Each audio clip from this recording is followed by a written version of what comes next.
Where we're going to take a step back and we're going to try to take stock. We're looking at both how to achieve greater liberalisation, but also how to square that circle between trade, supply chains, about which we've heard so much today, the environmental and also the next generation of vehicles. So lots of things pulling people in different directions. So very warm welcome to my panel. They are Julian Hetherington, Sam Lowe and Andrew McCall. Gentlemen, thank you so much for joining us this afternoon.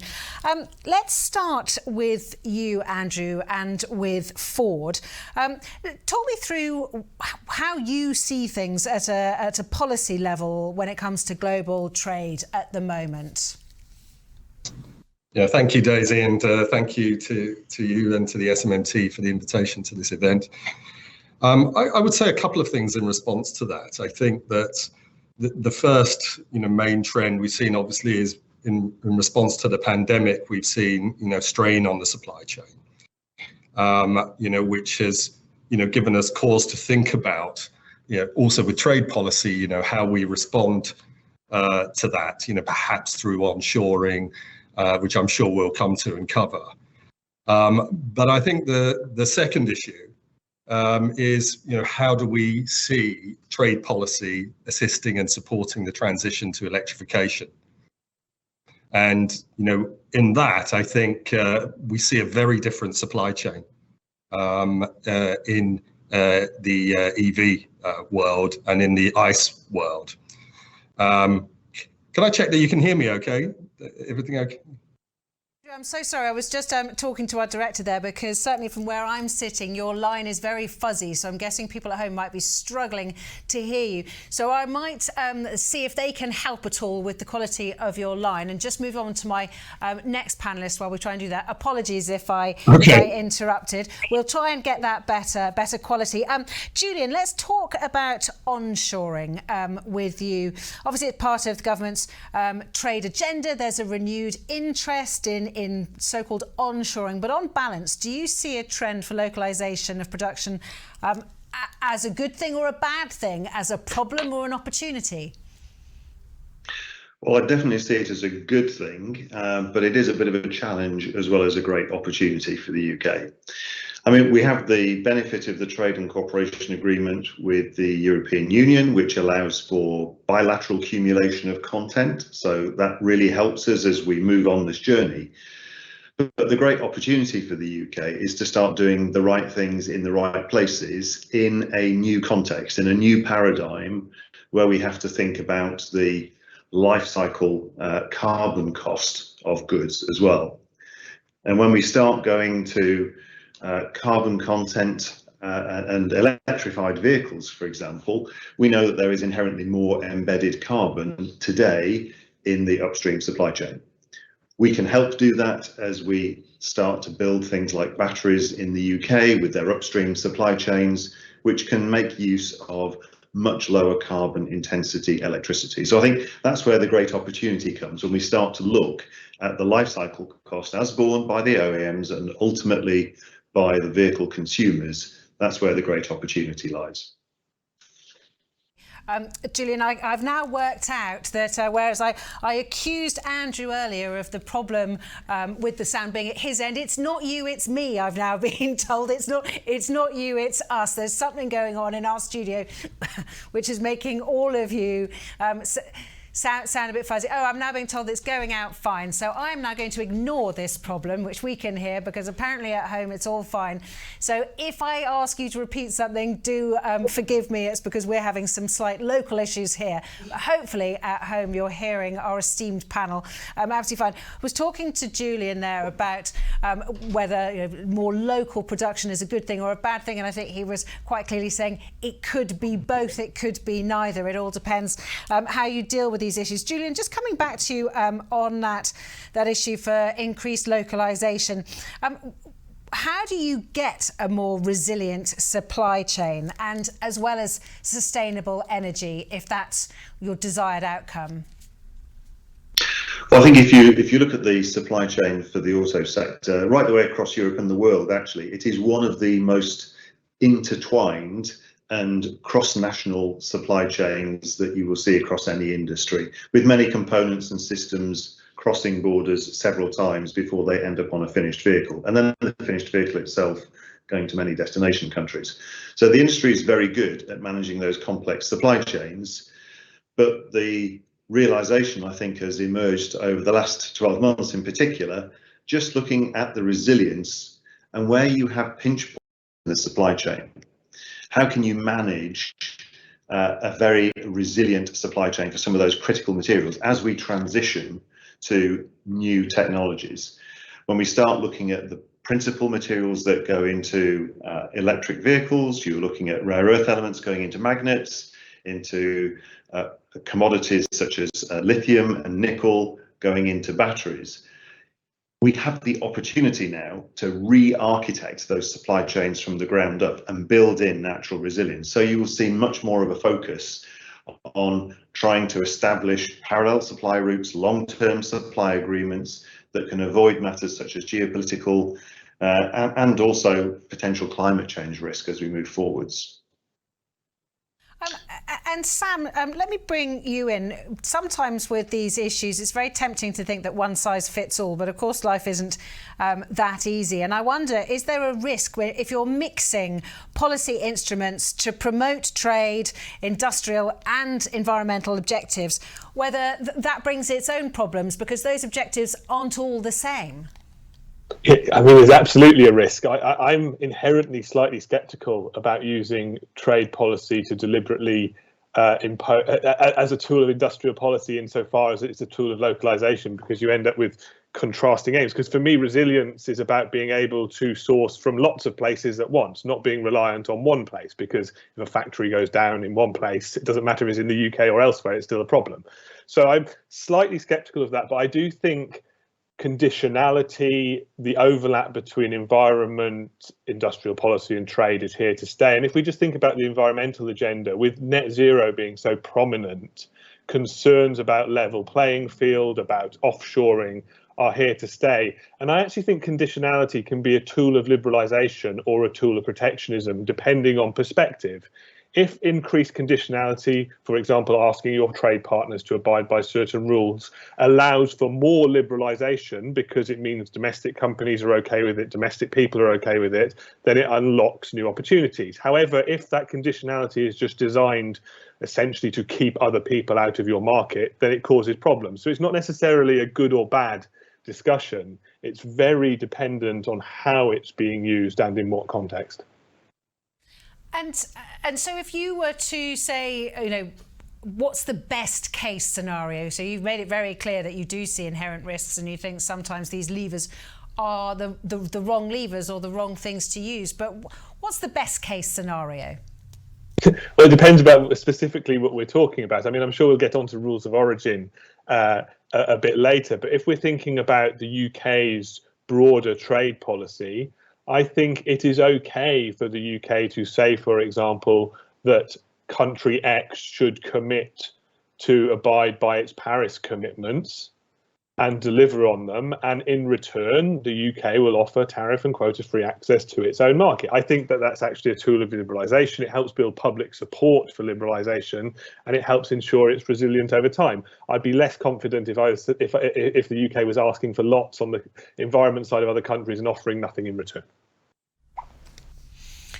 That's very clear. Andrew, let's go back to you. I just want to talk about specifically now about supply chains and thinking about these current issues that we've already heard from. I mean, my question was going to be, are they resilient? I think we suspect they're not. But what's your take? Well, clearly, we've seen, the vulnerability in the supply chain through this semiconductor issue. And that's as a result of a small number of suppliers located, not close to our manufacturing facilities. I mean, I think it's interesting, how the EU and the US are responding with an industrial strategy to onshore chip manufacturing. But of course, the issue there is that that's a longer term play, right? It's not going to solve the issue in the short term. And so I think when you talk about supply chains, I think from our perspective, you still have to remember that we're talking cost and scale probably first and foremost here. And that's an important part of the equation, especially when you consider that EVs are, more costly to produce than ICE vehicles. So you do need to make sure you have as competitive a cost base as possible. And that may not mean having multiple suppliers in different locations. So you will have established supplier relationships that you kind of need to consider here. And we were talking about speed there and talking about, there's some obvious long-term solutions, but are there any obvious short-term solutions? I mean, I think on the semiconductor issue, it's a question really here of, primarily around advocacy, I think, with the government's concerned, the suppliers' concerned, just to make sure that the automotive industry is getting its share of these computer chips. I think we're all being affected, pretty much equally. And, to some extent, we need to kind of ride it out. But, we're hopeful, I think, that the situation will improve as we get into next year. But clearly, what's happened here is that as demand sank during the pandemic and it rose quickly, there are a lot of demands upon semiconductor chips, and, and the industry and the supply has been sort of caught out by that. Daisy, if I might just supplement what Andrew just said, I think what lessons that have really been learned over the last few years have been about understanding and having great transparency in the upstream supply chain, so that you know where things are coming from and to what risks they are being exposed. With that greater transparency right the way through to the start of the supply chain, the industry is much better prepared to plan. So just picking up on that, if we're going to try to find the positive out of the negative and try to find lessons that we could learn, how would you flesh those out? How would you turn those lessons into proposals? Julian? I'd very much look at establishing longer-term supply agreements and looking at strategic sourcing of some of those key commodity pinch points, and actually having really good understanding of the provenance of all of the materials that come into the vehicles. I mean, actually, whilst electric vehicles, as we transition, are, as Andrew says, significantly more expensive to manufacture, actually the number of components essentially are fewer. So you've got fewer things that you need to manage, but you need to manage those higher value items a lot more expertly and a lot further up the supply chain. So establishing long-term supply agreements where the provenance of those upstream materials is going to be absolutely vital. And it gives you some ability to plan your future pricing as well. And we've started to see many of these deals be organised with particularly battery manufacturers and their upstream material supply chains. That's where they have focused on reducing that risk. And Julian, specifically on costs, obviously there are challenges around green energy costs, but there are also challenges around land costs. What's your thinking about those? Well, actually, when you're looking at major industrial developments, land, I'm going to be quite provocative here and say it almost gets lost in the rounding in the end, because inevitably when you're dealing with these higher value commodities, the processing cost and the value of the materials that you process dwarf the cost of land over the operational period of your asset. There are mechanisms that can help with relative land costs, and I think we all know that the UK does not have the cheapest acreage in the world, and that's where intervention mechanisms from government can help to level that playing field with other locations. But fundamentally, when you're looking at cost entitlement, it's going to be about what makes sense from an operational cost perspective and what makes sense from a supply chain resilience perspective when you're choosing location. And land is something to be tolerated in terms of cost. Coming to your other point about energy and green energy, and this is where I think the UK really does have a strategic play as we shift to these more energy intensive vehicles. We are decarbonising our energy supply faster than any other G20 nation. We've got a track record of delivery and it's starting to play out.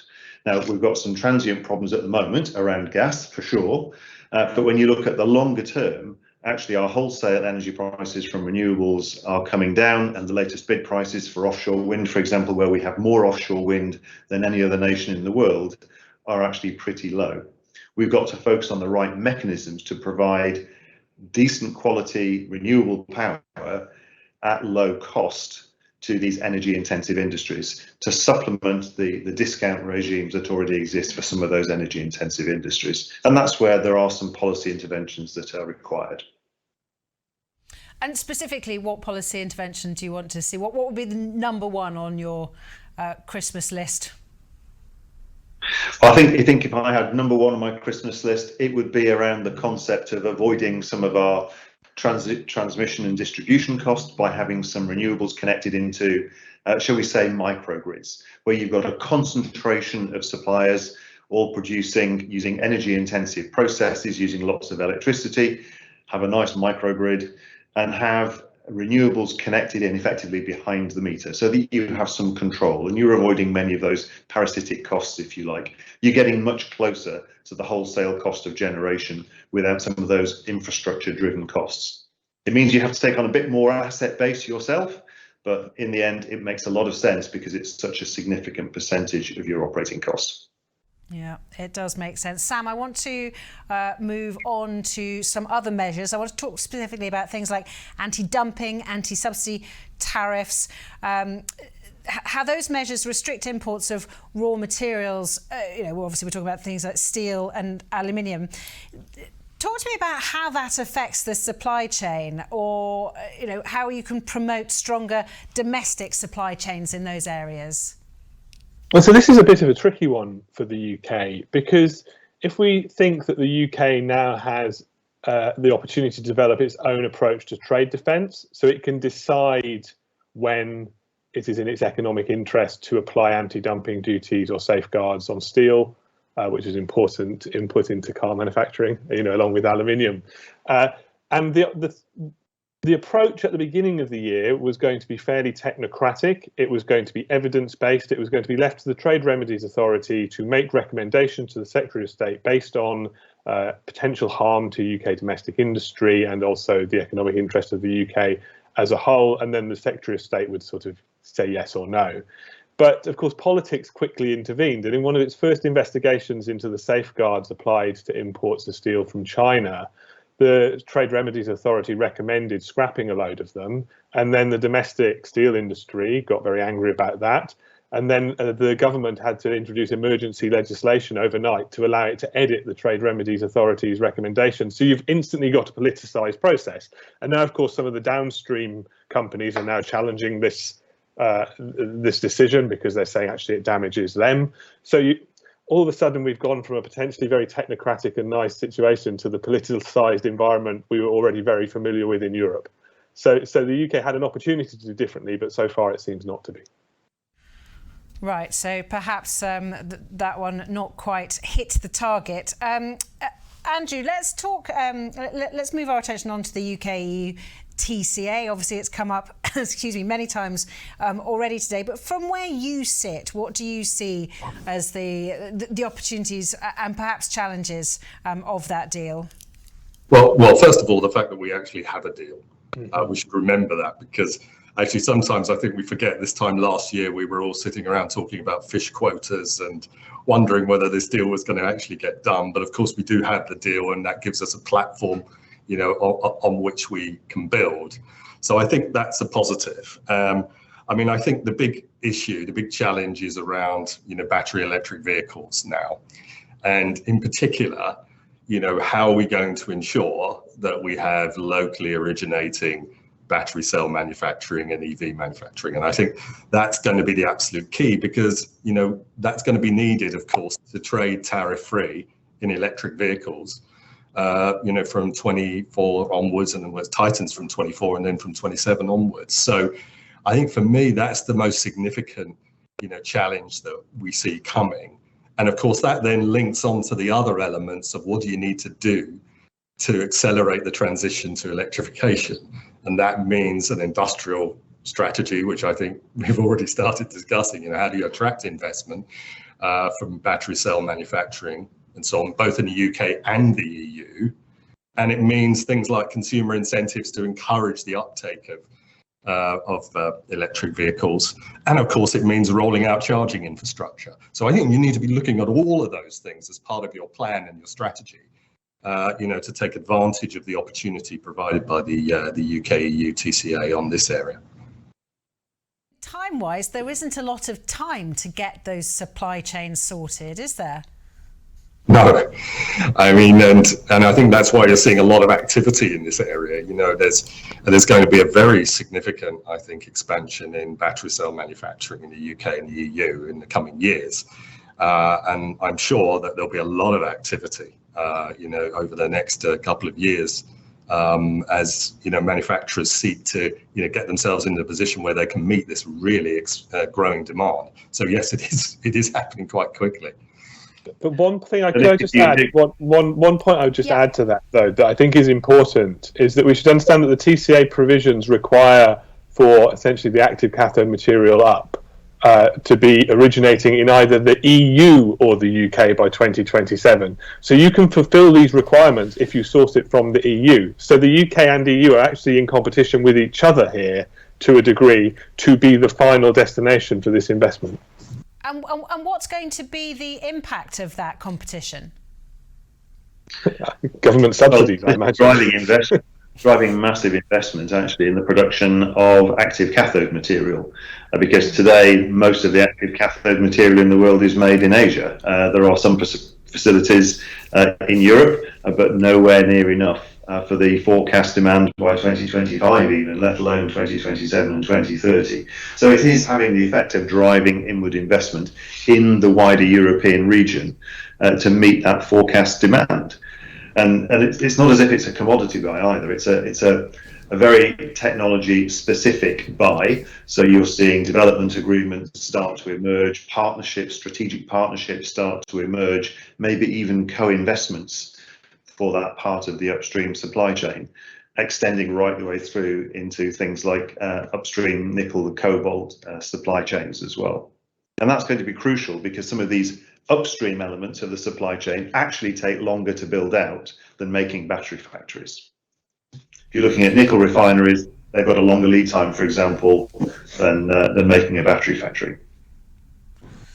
Yes, and we keep going back to this issue of lead times and the fact we haven't got an awful lot of time to sort out these issues. Now, talking of time, I have got our panellists for another 15 minutes or so, I think, by my math. So if you want to send any questions, I'm keeping an eye on the iPad, but do send questions because we're covering a very wide range of issues here, and I bet a lot of what we're talking about is having a direct, or will have a direct impact on your business, and so we'd love to hear from you and get as many of your thoughts put to our panellists as possible. So just use the function on the website. Sam, let's look beyond the TCA and the policy, the trade policy instruments that we're using. Are we using enough to ensure that electrified vehicles and those related technologies are traded freely? That's beyond the TCA. No, I mean, if we look at legacy free trade agreements, I'm thinking about existing EU free trade agreements that largely the UK has inherited, the rules of origin provisions within them discriminate against trade in electric vehicles vis-a-vis trade in sort of petrol and diesel vehicles. And it's not deliberate, it's just because they were not designed with electric vehicle supply chains in mind. They were not designed to accommodate a greater degree of foreign content. And here is somewhere I think the UK does have an opportunity, because we have rolled over a lot of these agreements, but we also have commitments to renegotiate them. So if we look at, say, Mexico, if we look at Canada, if we look at South Korea, there is an opportunity for the UK to revisit these rules of origin criteria to ensure they better work for UK manufacturing and electric vehicles in particular. And I think it should absolutely take that up. And at the very least, it needs to future-proof these rules of origin provisions, because this electric vehicle issue has caught people by surprise. What's going to catch us by surprise next time round? We don't know. It's a surprise. So there should be built-in review mechanisms that allow for them to be updated over time. So, for example, the move, John Regner, one of Julian's colleagues, often mentions, to me at least, that the move to solid state batteries could disrupt this entire calculation all over again. So we don't want to be caught out there. Let's review them every few years. This is something the UK could be doing more expansively. I mean, if we just wanted to get rid of this issue altogether, and we shouldn't rule this out, we could just agree globally to remove all tariffs on electric vehicles, right? That's actually the solution. But of course, that requires a much greater degree of diplomacy. Well, diplomacy and foresight, but I do wonder, particularly, I mean, it's not just obviously this industry, every industry, the pace of technological advancement gets quicker and quicker and quicker. We all know about, the laws that prove that.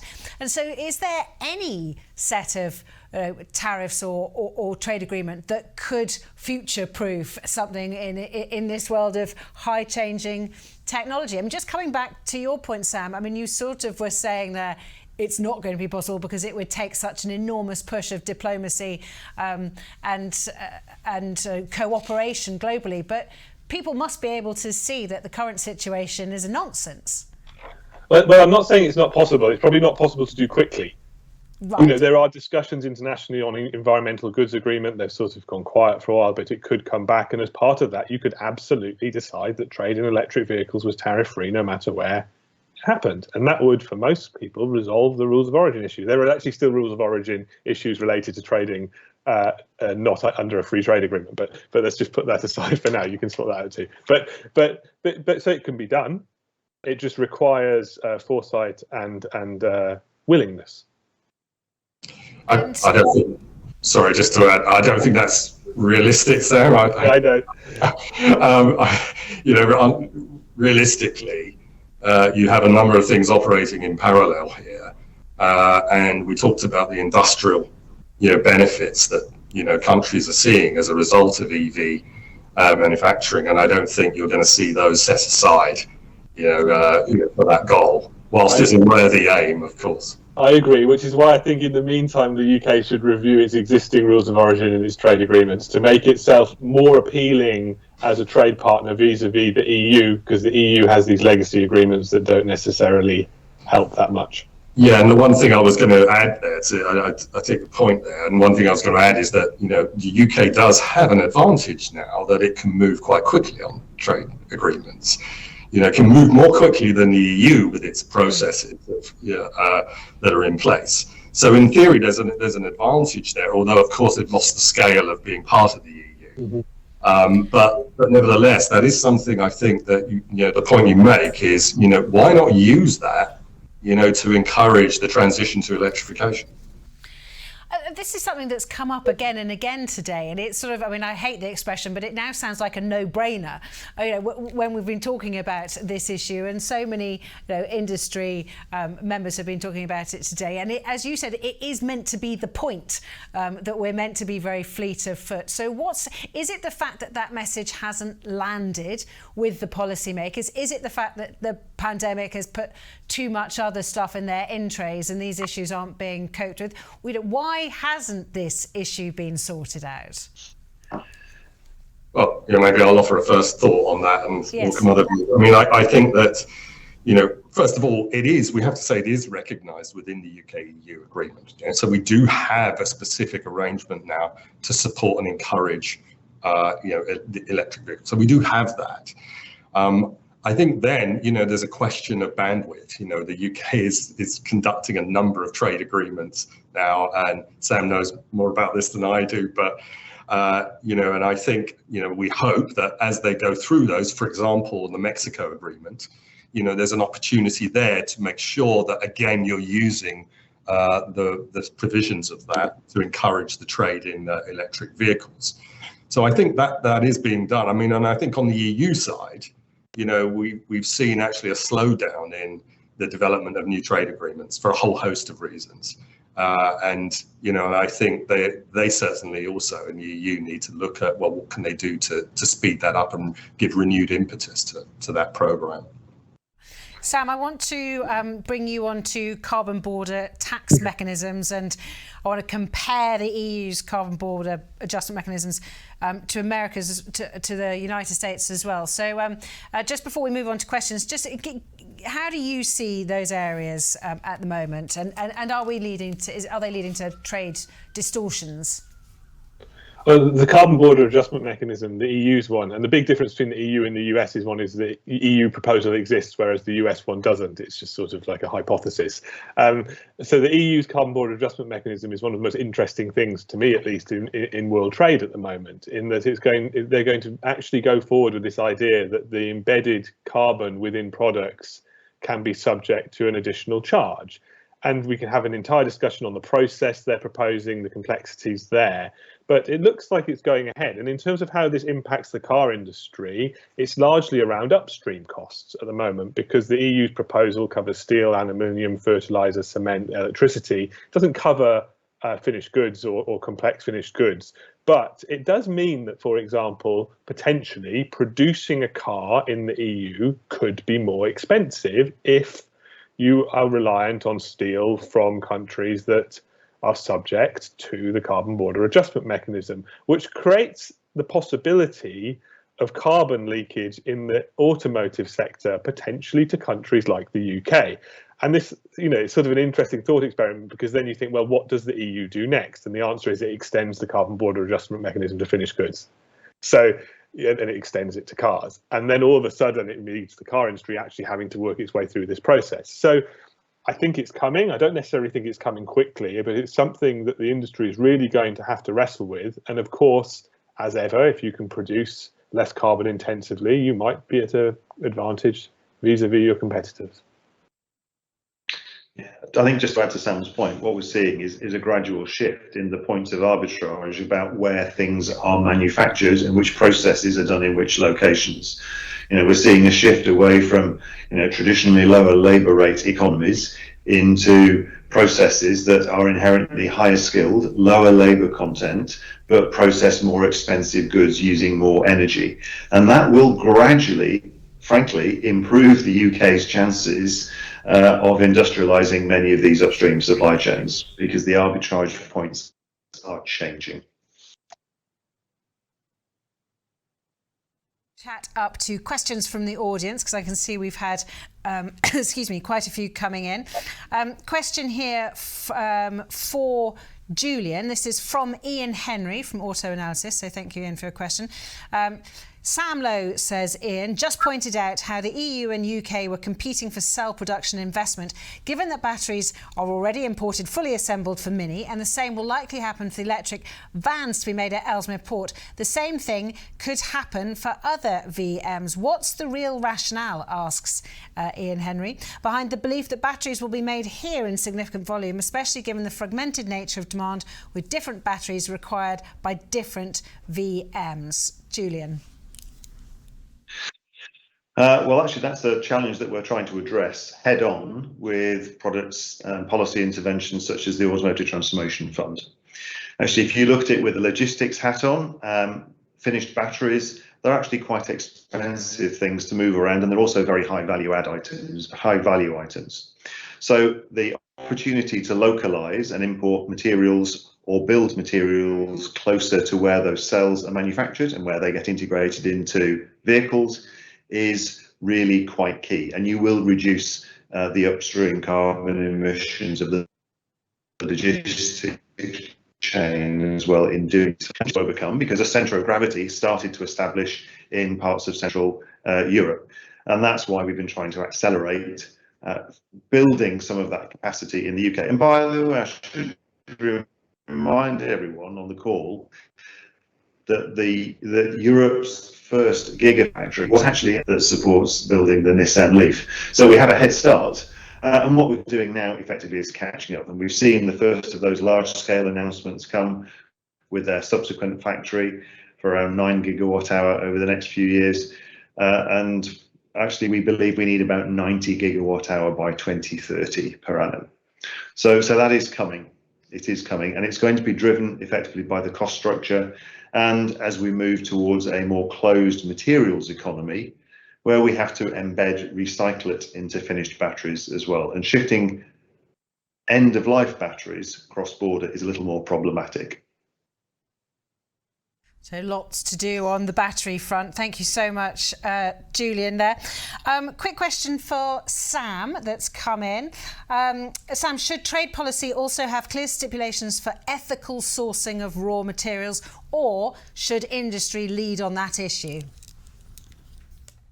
Well, it's an interesting one, isn't it? Because it's difficult to do, but you can have unilateral legislation, for example, that has some stipulations on how things were sourced. You can embed worker rights into that. You can have supply chain due diligence. You can have the UK has provisions on human trafficking as well, and also child labour. So can you do this? Yes. Right. So of course you can.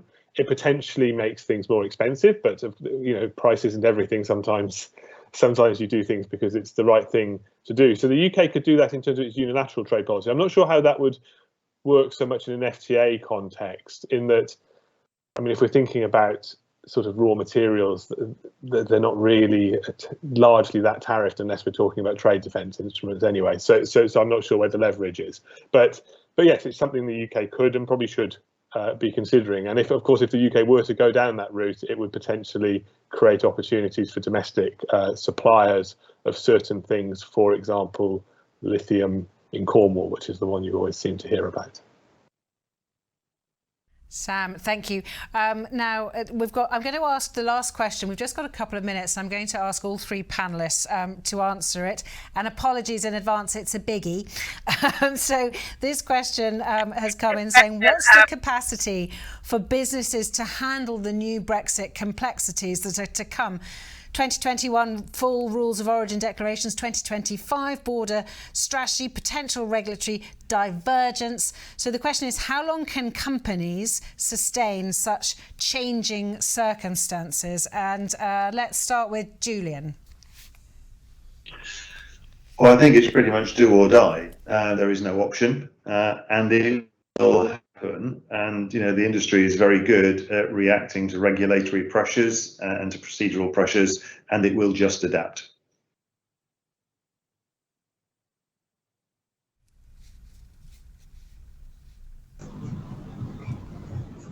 Did you ask me there? I didn't hear. So yes, I mean, I think that's right. I think clearly there's a lot of complexity. And we talked earlier about needing to understand the supply chain much more clearly, and I hope that we're going to see greater transparency as a result of some of the things we've been talking about. But I think clearly this is something that's easier to handle or more manageable for the larger companies. And clearly for some of the smaller suppliers, it's a more difficult challenge. So I think we do absolutely recognise that. But frankly, that's been the case, ever since it was clear that this was the type of deal we were going to have. It's been the case. So I think people just need to get, prepared and manage the new process. I think. Sorry. Yeah, Sam. I think that there is a lot of change to come, and if I'm being blunt about it, business just needs to, and probably is already settled on the fact that there's not going to be stability for a very long while. There's disputes raging with the UK and the EU right now that could have consequences for the trade and cooperation agreement. In terms of things to come, such as, there's a grace period on having to have supplier declarations for rules of origin. My working hypothesis is lots of small and medium-sized enterprises are currently trading tariff-free when they shouldn't be. So the actual question there is, once the grace period expires, what is the enforcement environment look like? What does it look like? My theory is that on the UK side, it will be fairly accommodating, but depending on the political relationship on the EU side, it may not be. We also have the continuing issue around the UK product standard. Are we going to just continue recognising the CE mark in the UK indefinitely or not? That deadline keeps on being pushed. At some point, the UK might take a decision and we'll find that lots of goods are non-compliant. Again, what is the enforcement environment? So unfortunately, I think uncertainty is here to stay, and it's actually just a case of learning to ride it. Well, I think if I just may add to that, I think, yes, there's an element of uncertainty here, but I think, we can try and minimise that. And I think my main messages would be, certainly in the UK-EU agreement, we need as much stability as possible. We have that opportunity there. We have a platform on which to build. We understand there are issues with the Northern Ireland Protocol and so on. But our message to both sides would be, let's just make sure that that's a stable agreement and we don't see any changes to that. Because as you said, there's enough complexity dealing with the rules of origin as we move forward as it is. Well, I think that's a very good note to finish on there. a note of positivity and warning all at the same time. And my thanks to all three panellists.